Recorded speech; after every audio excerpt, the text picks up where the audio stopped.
আমার তরি বাধা আছে কোন শিখে আঘাটে। বন্ধু বন্ধু, ফয়সাল তো কালকে রাত্রে পার্টি করতে গিয়ে মারা গেছে। কোন মসজিদে এলান হবে সবে শেষ ঘাটে। কিরে বন্ধু, আজকে পার্টিতে যাবি না? না রে বন্ধু, আমি যাবো না, আমার শরীরটা খুব অসুস্থ। আমার তরি বাধা আছে কোন শেখে আঘাটে।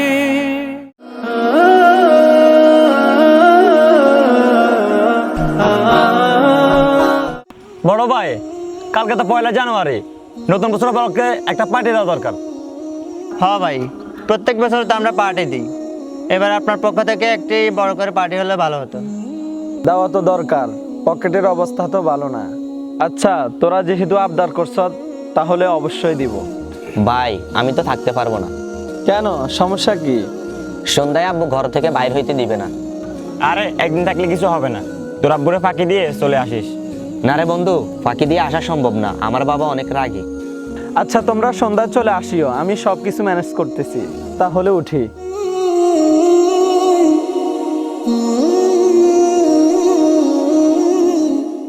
আচ্ছা বন্ধু, তুই কি পার্টিতে যাইবি? দেখি যাওয়া যায় কিনা, আমার তো শরীরটা অসুস্থ, না গেলে তো আবার বড় ভাই মাইন্ড করবে। তুই না যাওয়াটাই ভালো হবে, এটা তো গুনাহের কাজ। আমি কিন্তু যাব না। আচ্ছা ঠিক আছে, দেখি যাই।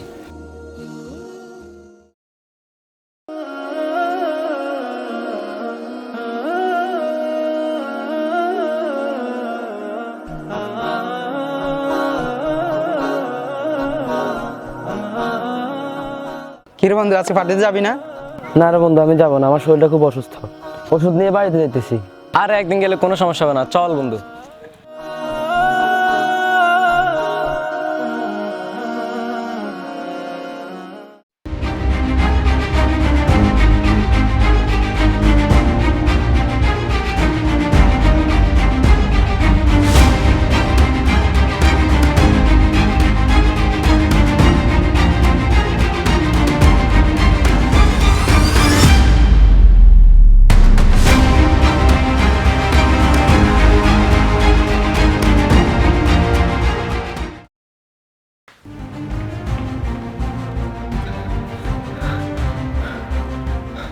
বন্ধু বন্ধু, মাজেদ।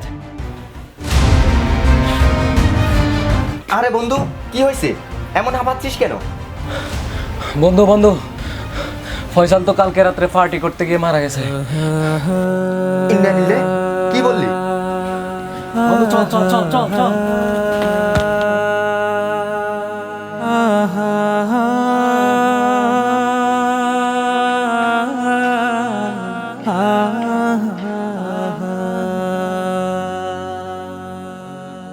কত জানাজার পড়েছি নামাজ, দিয়েছি কত দাফন। তো জানাজার পড়েছি নামাজ, দিয়েছি কত দাফন। কোথায় যেন আছে আমারও তৈরি সাদা কাফন। জানাজার পড়েছি নামাজ, দিয়েছি কত দাফন। কত জানাজার পড়েছি নামাজ, দিয়েছি কত দাফন।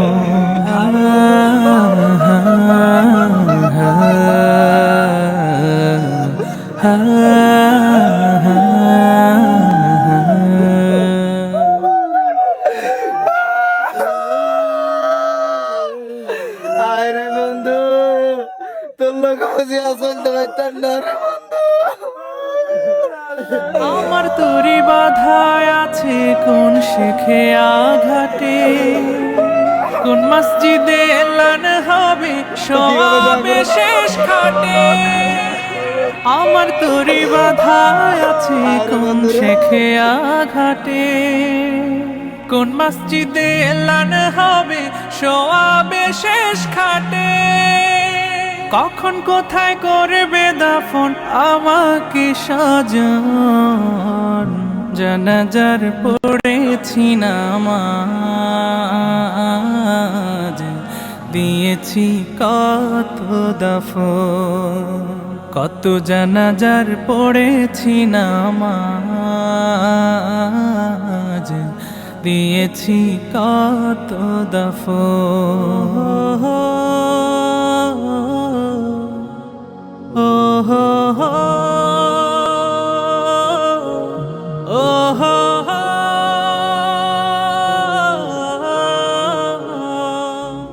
সুপ্রিয় দর্শক, আমাদের বর্তমান এই সমাজে 31st নাইটে এই রাতে একটি বছরকে বিদায় দিতে গিয়ে আরেকটি বছরকে বরণ করা হয়। বরণ করতে গিয়ে আমাদের দেশে যেরকম পানুস উড়ানো, আতশবাজি বাজানো এবং কি নাচ গানের আয়োজন করা হয়, এটা নিঃসন্দেহে হারামের কাজ এবং এটা বিজাতীয় সংস্কৃতি। রাসূলুল্লাহ সাল্লাল্লাহু আলাইহি ওয়াসাল্লাম বলেন, মান তাশাব্বাহা বিকৌমিন ফাহুয়া মিনহুম, যে ব্যক্তি যে জাতির সাদৃশ্যতা অবলম্বন করে সে তাদেরই একজন বলে গণ্য হবে। আমাদের জীবন হচ্ছে গনিমত স্বরূপ, এটা কোনো রঙ্গমঞ্চ নয়। অতএব আমাদের উচিত হলো বিজাতীয় সংস্কৃতি বর্জন করে ইসলামী সংস্কৃতি দ্বারা আমাদের জীবনকে পরিবর্তন করা এবং কি জীবন সাজানো।